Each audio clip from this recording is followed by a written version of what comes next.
السلام علیکم ناظرین، اس وقت میں بی بی پاک دامنہ لاہور میں موجود ہوں۔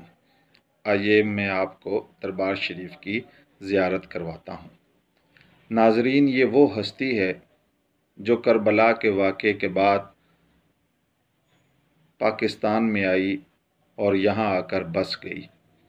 آپ کے دو بیٹے ابراہیم اور محمد یہ کربلا کی جنگ میں شہید ہوئے اور آپ جان بچاتی ہوئی پاکستان تشریف لائی اور پوری زندگی پھر اسی جگہ لاہور میں گزاری اور یہاں پر ہی آپ مدفن ہوئی، اور آج بھی آپ کا نام مشہور ہے، بی بی پاک دامنہ۔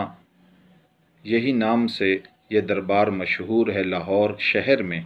آج بھی لاکھوں لوگ اس کی زیارت کے لیے آتے ہیں اور من کی مراد پاتے ہیں۔